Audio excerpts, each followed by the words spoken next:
Hello and welcome to Popular Antiquarian, the podcast about a middle-aged man exploring the strange and forgotten corners of pop culture.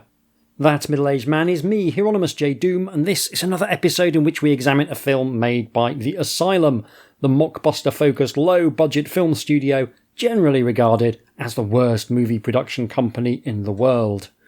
This time we're getting our stovepipe hats and green makeup out as we cover Abraham Lincoln vs. Zombies, the 2012 mockbuster of Abraham Lincoln Vampire Hunter. I haven't actually seen Abraham Lincoln Vampire Hunter, a modestly unsuccessful film that pits everyone's favourite US head of state against a vampire menace. It's based on a novel by Seth Graham Smith, who also wrote the wildly successful novel Pride and Prejudice and Zombies, which is a mashup of Austen's original 1813 classic and a zombie apocalypse. I haven't read either book, but I do like a really stupid high-concept premise, so I'll probably get round to them eventually. High-concept media is a tricky thing to actually land. A while back we covered the Asylum's mockbuster of Snakes on a Plane, and I noted that there's an issue whereby the concept doesn't always have the legs to support an actual film. High-concept films where the poster ends up being more entertaining than the movie have been something of a growth area in low-budget horror for a while, and the Asylum are certainly no strangers to it. Their Sharknado series is perhaps the most egregious example, but a lot of their creature feature stuff falls into this category with films like Two-Headed Shark Attack and Mega Shark vs. Whatever, the lengthy series of Mega Shark-focused aquatic battle films, I guess you would call them. You can see why this sort of thing is appealing. The media space is increasingly crowded, and the ability to stand out from the crowd really matters. Hollywood has traditionally used likeable stars to generate attention, and also Chris Pratt. Nowadays, that's also yoked to a significant preference for sequels and reboots within established intellectual property, but there are still a handful of big-name actors whose name on a poster can reliably shift tickets. Margot Robbie and Dwayne Johnson spring to mind, although Johnson's star power has arguably waned considerably in recent years. Even more modestly budgeted films do generate their own genre stars. The likes of Bela Lugosi and Boris Karloff were great names to have attached to lower budget movies, and in the 80s and 90s, names like Jet Li or Jean-Claude Van Damme carved out niches for themselves in action cinema, although there's still no clear explanation for how Steven Seagal was able to do exactly the same thing. When you get to extremely low-budget cinema and you can't afford even a genre star, high-concept movies where the title basically tells you what to expect are a godsend. A really good title can help a movie turn a profit even if the production is actually extremely basic. Attack of the Killer Tomatoes and Killer Clowns from Outer Space are perhaps the best-known examples here, but it is a strategy Troma made their own with titles like Surf Nazis Must Die and A Nymphoid Barbarian in Dinosaur Hell. The latter being a fantastic title for a movie that is almost unwatchably tedious, which I know because my friends and I rented it from the video store in about 1996, purely on the basis of the name, and I'm still angry about it. It's a strategy that works, or at least it works on me aged about 15 who was an idiot, and there is plenty of money in the idiot demographic, just ask Nigel Farage. There are two challenges in the high concept space. The first is coming up with the high concept itself, and the second is turning that into a movie that is worth watching. With Abraham Lincoln vs. Zombies, the Asylum have cleverly dodged the first part of the problem by having someone else come up with the concept and then just altering it so that their version is legally distinct. They must have been absolutely thrilled that Abraham Lincoln is in the public domain by virtue of being both real and dead. It's something I'm surprised we don't see more of, if I'm honest. I, for one, would love to see a film in which Queen Elizabeth II takes to the streets of London to eat the flesh of the living in a succession of cannibal orgies, or a cosy detective series in which Jack the Ripper solves crimes in the Cotswolds. These are just ideas. It could also be something good.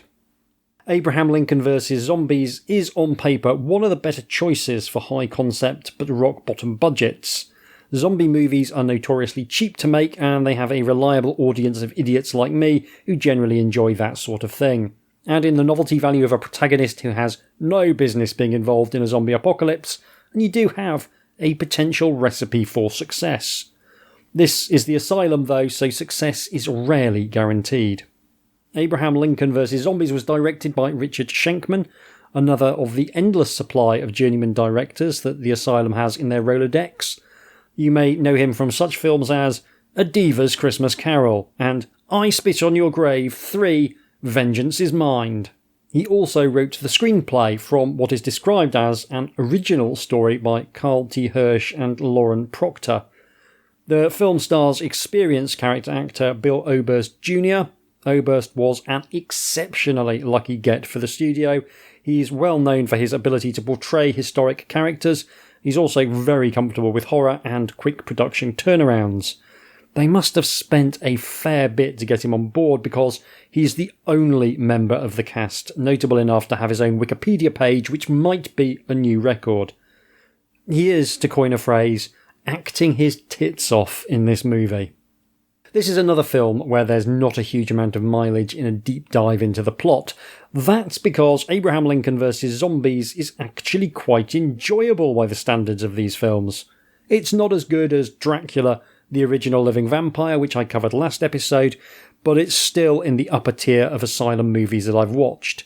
The plot broadly makes sense, and the most interesting things about the movie aren't directly connected to specific plot beats. The opening shows us a young Abraham Lincoln witnessing his father's suicide. His dad has killed himself because Lincoln's mother has turned into a zombie, which isn't something you're going to resolve with marriage counselling. Lincoln takes out his mother with a scythe, and we fast forward to the tail end of the American Civil War, where Lincoln is about to travel to Gettysburg to deliver his famous address. He is interrupted by news that a secret mission to take a key fort held by the rebels has gone badly wrong, and a single survivor has returned with talk of monsters who feast on human flesh. Lincoln immediately spots that this is a zombie outbreak and that the survivor is going to turn into a zombie. With the war poised at a critical stage, Lincoln cannot spare the troops to mount a full expedition, but he can lead a small group of Secret Service agents who all dress like undertakers behind enemy lines to investigate the possibility of a zombie outbreak and try and contain it before it spreads and turns the American people into mindless, shambling sacks of disease driven only by the urge to consume. That, after all, will be television's job. There's a whole bunch of secret agents whose role is to die one by one, with the exception of the token black guy Wilson Brown and John Wilkinson, a character who is obviously going to turn out to be John Wilkes Booth. John Wilkes Booth, if you have a nodding acquaintance with American history, was the man who would go on to assassinate President Lincoln. While Lincoln's putting this together, the lone survivor turns into a zombie and attacks various people before Lincoln puts him down with his amazing folding scythe that's like a cross between a farm implement and a flick knife. It looks genuinely cool, and it's very good at decapitating zombies, which we'll see approximately 1,000 times over the course of the film. His group of secret agents set off for Fort Pulaski, and on arrival they break down the doors and are attacked by a ragtag group of Confederate soldiers. As they exchange fire with the rebels, they are attacked by zombies attracted by the sounds of gunfire. In a better movie, this would be an awesome scene, as the secret agents try desperately to fend off the zombies without taking a musket ball to the face along the way. And even here, at the very lowest of budgets, it's still kind of cool. Eventually the group manages to secure the fort and force the remaining rebels to surrender. The rebels are led by Thomas Stonewall Jackson, who has a weird medical condition that means he has to stuff one arm inside his jacket and wear a stick-on beard and moustache that a shopping mall Santa would reject as too unconvincing. Lincoln tries to get the rebels on side with killing zombies, but they'd still much rather kill Yankees, so they get arrested and put under guard. With the fort surrounded by as many as 8 entire zombies, things are looking grim. A group is dispatched to the nearby town to see if the telegraph still works and look for supplies to help with the zombie outbreak. The telegraph is banjaxed, but they do find some survivors in a house. One of them is Lincoln's ex, a woman he briefly romanced many years ago. She is now running a house of ill repute with her daughter Sophia and another woman who will get eaten. They've also somehow picked up a young Teddy Roosevelt whose family were killed in the outbreak. They return to the fort, and the woman who was only there to get eaten on the way gets eaten on the way. On their return, one of the Confederates decides to help Lincoln. It's Pat Garrett, the man who would later kill Billy the Kid, because everyone in this film is a notable American except for the women. They've worked out that the zombies are attracted by noise and shooting them is hence something of an issue. Garrett knows where there's a farm full of sharp things that can be used for some very quiet mayhem, so a group is dispatched to the farm to grab them. The mission goes wrong when some chickens failed to get the memo about being very quiet and set off what I can only describe as a hullabaloo. Some people get eaten, and on the return, Lincoln's ex winds up accidentally swallowing some zombie blood, ensuring she will have a suitably tragic fate, so Lincoln has something to be sad about. Having obtained sharp things, Lincoln has a cunning plan. They're going to kill all of the zombies with the sharp things. That's it. That's the plan. We get a gently demented montage of people sharpening their farm implements ahead of this, and you haven't lived until you've seen actors who have clearly never gotten their hands dirty, ineffectually waving a rasp in the vicinity of a mattock. It's a real visual cinematic treat. Then it's time for carnage. John Wilkes Booth doesn't want to go out and kill zombies, so bravely volunteers to stay behind so he can say creepy things to Lincoln's dying ex, and explain his evil plans to a zombie they've got confined in the basement. The planned carnage, it's fair to say, does not go especially well. They split up so that every subgroup can fight between 5 and 7 zombies, even though the whole idea of the farm implements is to sneak up on the zombies and murder them quietly. Pretty much all of the surviving secret agents start shooting zombies the second anything unexpected happens, and pretty much all of them get eaten. Somehow one of them contrives to get run over by a train, which is deeply bizarre. When the dust settles, there's only Lincoln, young Teddy Roosevelt, Pat Garrett and Sophia left. Sophia having turned out to be pretty good at the old killing zombies with sharp things. Stonewall Jackson finally sees the light and decides that maybe Lincoln is less of a threat than a horde of flesh-eating zombies. He shows Lincoln a secret room full of gunpowder, and they hatch a simple plan to lure the zombies into the fort and blow it up while they all sneak out through some secret tunnels. The plan seems to be working, right up until it isn't, which is very much the motto of this film. In a glorious moment of bathos, having lured the zombies into the fort, one of them steps on the burning fuse and snuffs it out. When it becomes clear that there's not an explosion happening, Jackson sacrifices himself by taking a big burning torch into the powder room and setting off the gunpowder. There's a big explosion and the zombie menace is finally put to rest. Lincoln gets to go to Gettysburg and deliver the address, which is a fine chance for Oberst to show off his acting chops, and everything seems finally settled. We now come to the stupidest and the best bit of the entire film, the coda. The war is over and Lincoln is preparing for a night at the theatre. Before heading out, he pops into the shed at the bottom of his garden, where he's got his zombie ex chained up. He hopes that doctors can find a cure, although the doctors seem understandably dubious. While they're chatting, his ex manages to grab Lincoln and scratches his arm. Abraham Lincoln, 16th President of the United States of America, is now doomed to turn into a zombie. There's only one thing he can do. He sends a letter to John Wilkes Booth, telling him exactly where he's going to be this evening, and thus Booth's assassination of Lincoln will be the thing that prevents a new zombie outbreak from occurring. It's deliriously stupid, and I laughed like a hyena for about 5 straight minutes. It's a superb example of how the Asylum's po-faced house style can really make dumb things even dumber, and therefore much more enjoyable. And that is the end of the film. The main thing everyone can agree on with Abraham Lincoln vs. Zombies is just how good Bill Oberst Jr. is in the title role. Whether he's declaiming folksy wisdom, delivering the Gettysburg Address, or simply bellowing "Emancipate this" while decapitating zombies with a flick scythe, he is utterly hypnotic in the role. It would have been extremely easy for Oberst to look at the script and deliver a pastiche performance, mugging for the camera in the lead role, but he seems to have recognised that this is not what the Asylum approach demands. The Asylum wants everyone to play it straight, and Oberst plays it straight as a die, and imbues his Lincoln with every iota of human decency that he can scrape up from the script. It is the best performance I've seen anywhere in an Asylum movie. warm and nuanced, far beyond what the production requires, and it shows something quite important. You can make an absolutely stupid and very cheap movie about a beloved historical figure fighting zombies and still show a degree of reverence for the man himself. Lincoln as an important historical figure is not diminished by this movie, and that's something quite remarkable. Now, I don't think we should be too precious about the legends of the past. That Lincoln is an inspiring figure is certain, but he was also a human being with all of the flaws and contradictions that involves. Despite his decisive role in ending slavery, he was a massive racist by the standards of today, and putting great men on a pedestal where they stand beyond both criticism and ridicule is extremely dangerous. I would have been fine with a version of this film where Lincoln is just a crude caricature, but I do think it's fascinating that this isn't what we got. We got something warm and affectionate and sincere, and in this instance that makes for a far more interesting movie than it would otherwise have been. It's a good thing Oberst is so good in the title role, since everyone else in this film is struggling to a greater or lesser extent.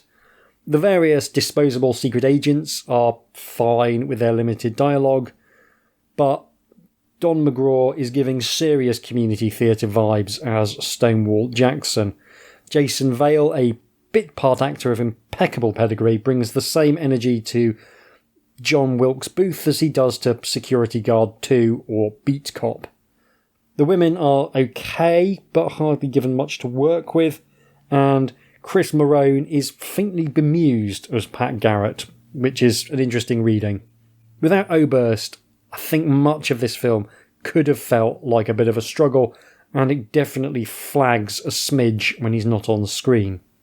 The second really notable thing about this movie is the zombies. These are some of the least threatening zombies I've ever seen.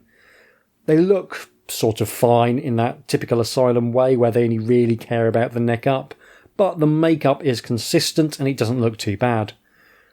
What they don't have is any real gumption. Somehow they managed to eat 3/4 of the cast despite attacking with all the aggression of a sweaty man on MDMA trying to give you an unwelcome and clammy hug in a nightclub. They're all flapping paws and shambling. Now, I'm not one to victim blame, but honestly, anyone getting eaten by these rotting cadavers deserves everything they get. They're also the least observant zombies I've ever seen. I've seen characters in comas respond to their environment more quickly than these zombies. There's this whole big idea that they cue off sound, so as long as you're quiet, you can basically ignore them like they're confused pensioners in a supermarket trying to remember what they came in for. I will give props to the Asylum for hiring enough extras to have a couple of genuine zombie horde shots at the end. Now, in general, there are about 7 zombies max, very much at the bijou end of the zombie horde territory. But for the final assault on the fort, we do actually get a decent undead posse together, and it does give those scenes a degree of additional impact. Still, even when Jackson is theoretically struggling to push his way through the horde to detonate the gunpowder, it comes across more like he's trying to push his way to the front of a festival crowd when his favourite band takes the stage than any kind of life or death struggle. It's actually oddly sweet. You get the impression that unless you really rile them, these zombies just want to be left alone to stand about lost in their own thoughts, and that's genuinely quite relatable. Speaking as a man who quite often goes into the supermarket and can't remember what he went in for. In terms of staging, it's a mixed bag. They shot some B-roll at a Civil War reenactment and let off a few squibs for a dramatic but short recreation of the Battle of Gettysburg, which is peak Asylum in that there's no attempt to build any kind of larger narrative, just a random assemblage of war stuff that doesn't go on for very long. Some of the costumes are quite nice, the secret agents do look quite natty, but a lot of the soldiers' uniforms have a strong aroma of a child's dressing up box. There's some nice old-fashioned pistols, but the rifles seem to function like they're bolt-action rifles despite clearly being muzzle loaders. They were too cheap to spring for a proper armourer on set, so we're left with muzzle flare and gun noises being added in post-production, which I'm fine with. I'm not massively comfortable with the idea of live weapons on a production where everyone has been shooting for 20 hours a day. The fight scenes are very simply staged, but they do broadly work when the zombies can be bothered to actually try and menace anyone. There is a strong reliance on Abraham Lincoln cutting off zombie heads with a scythe, but it takes a long time for that to get old, especially given how committed Oberst is to every part of the performance. The gore effects are fairly muted, but they serve their purpose, and there is a refreshing absence of trademark Asylum terrible CGI. I was half expecting a really bad-looking giant zombie to rock up for the finale, but thankfully the CGI is mostly used for adding colour to the fights, doing some of the gore, and a couple of establishing shots. It's basic, it's always basic, but it's hardly intrusive. There's the odd anachronism in the setting, and describing it as an odd anachronism is me being very kind. There's a clearly Cold War era bunker rocking up early doors, and one of the places they go for a zombie attack looks like a disused tyre factory, but I'm inclined to overlook these rough edges since a clear attempt has been made to actually stage the thing on location rather than in a series of underfurnished rooms. I think the fort broadly looks fine, though I'm sure someone better versed in the American Civil War than me would find all sorts to carp about. Shooting on location means that the Asylum teleportation device gets significantly less of a workout than usual, and helps create a sense that the cast are actually in the world. It comes to something where I'm praising a film for including establishing shots and showing the cast entering and leaving buildings, but that's how broken this podcast series has made me. It all looks cheap, but it doesn't look threadbare like some Asylum movies do. It's no King of the Lost World or Titanic 2. By this point in my journey, my expectations have been set to an appropriately low level. By this stage, I know the Asylum house style fairly well, and I'm becoming increasingly sensitive to the most minor variations in the formula. It is in some ways pointless trying to compare Asylum films to more or less any other films out there. They are this curious mixture of competence and incompetence that makes the Asylum almost a genre unto itself. I watch a lot of low-budget cinema, and there are films where it's clear no one really knows quite what they're doing. I see a lot of low-budget cinema where the lighting and cinematography are as bad as the story, special effects, and the acting. In an Asylum movie, you often have complete rubbish that's shot at a level comparable with an episode of a TV show from the early 2000s. In terms of lighting, shooting, editing, and sound capture, they're usually pretty solid. Not always, by any means, but I think that veneer of professionalism is what gives the Asylum their signature feel, and that's what makes a lot of people so frustrated with their output. It has a bunch of signifiers that you're watching a proper movie, but there's also a bunch of signifiers that this is some kind of amateur production. Having become acclimatised to that unique vibe, I think I'm able to be more charitable to films like Abraham Lincoln vs. Zombies than perhaps the material strictly deserves. But I do think I had a pretty good time with this one. The script could have used a bit of polish.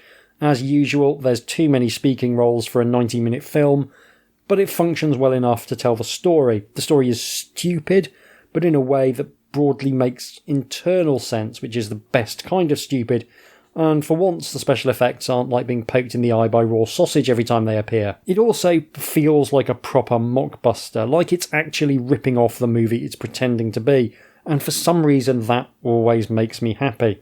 I somehow feel even more shortchanged when an Asylum movie is a completely different film from the one it's aping. It feels like it's breaking the mockbuster contract, if such a thing can be said to exist. Even though I haven't seen Abraham Lincoln Vampire Hunter, I feel like I've seen a child's crayon drawing of it thanks to this movie, and sometimes that is all I want.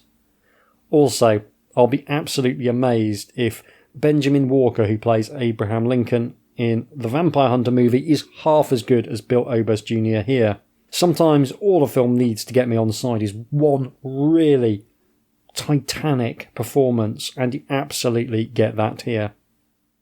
That is all for this episode. I'll be back next time with another episode where the film has been chosen by my patrons over at patreon.com/HJDoom. Thanks to their guidance, we'll be watching Age of Tomorrow, a mockbuster of one of my favourite high-concept action movies of the last decade or so, Edge of Tomorrow. If you want a say in future episodes and access to a whole bunch of game books that I've written, why not consider chucking me £1 or so a month? All support is incredibly gratefully received, and it helps keep this show on the air and ad-free for everyone. If you'd like to get in touch with me, you can email me at hjdoomretrofun, all one word, at gmail.com, or by following me on Blue Sky at HJDoom. Thank you very much for listening, take care, and I'll see you soon.